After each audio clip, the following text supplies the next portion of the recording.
Journalist and author Elizabeth Bishop said, "A sister is both your mirror and your opposite." Madam Toastmaster, Madam Contest Chair, fellow Toastmasters, and friends from afar, I'm not sure how many of you have brothers and sisters, but I can tell you that my younger sister and I were your stereotypical sibling rivals. My earliest memory ever was of going into the Lancaster Hospital and walking up to the nursery room window, and there was a small set of stairs leading up to the window for small kids such as myself to go up and see their younger brother or sister for the very first time. And I can remember walking up those small sets of stairs, being so excited to have a younger sister. But I can tell you that excitement did not last for long.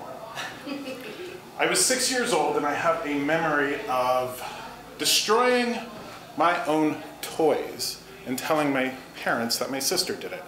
I had a game board with paper pieces. I would rip them in half. I had wired remote controls that I would cut the wires of and tell my parents that my sister did that.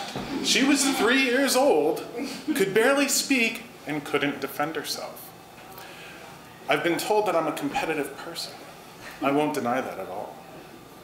I was 8 years old, and I have a memory of a hot summer afternoon, and my mother, having worked 2 jobs, was tired and taking a nap on the couch. I was bored, and I had these purple candies. They were almost like Skittles, and I would stick one up one nostril and close the other and see how far I could shoot it. I wasn't paying attention to my younger sister, and she decided to do the same thing. Monkey see, monkey do.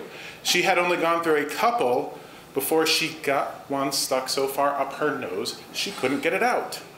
So then I had to wake my mom up from her well-deserved nap. Off we go to the hospital, where the doctors told my mother, "Don't worry about it, it's just sugar, it will dissolve, she'll be okay." On the way home, my mom asked me, "Where do you think she got such a silly idea?" "I have no idea, Mom. I have no idea."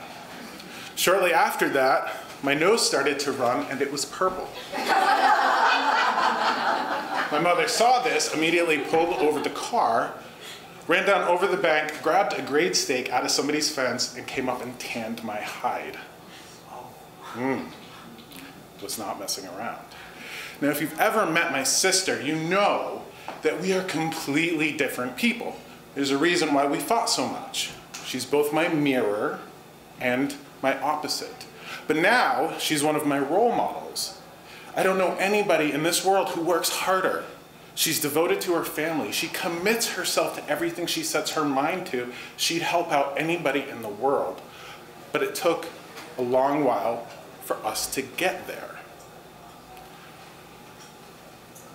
When I was 12 years old, it was the summer of my 5th grade year.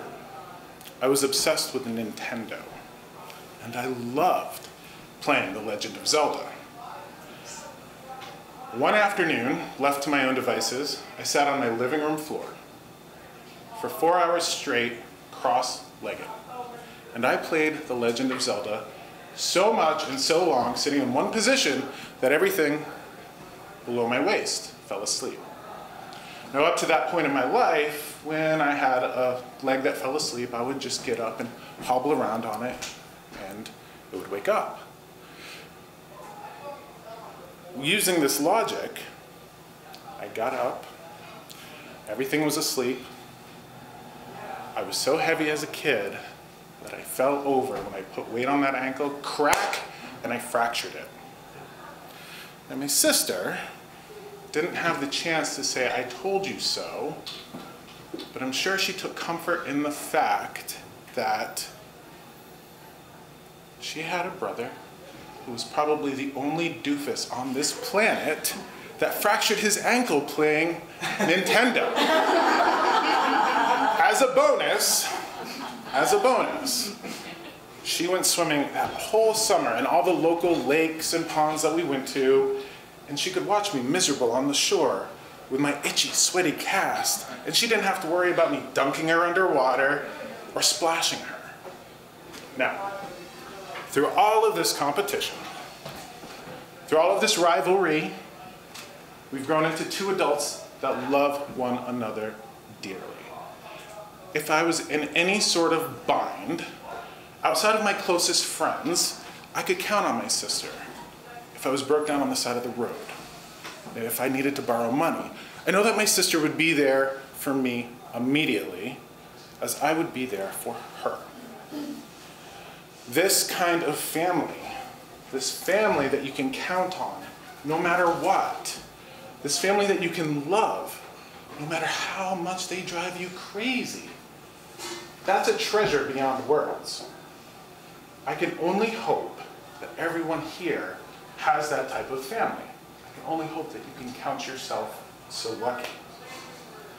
I also hope that I've inspired you to perhaps get out of tonight's meeting and give those family members a call and tell them, no matter what, no matter how much they drive you crazy, that you love them beyond measure. But not me.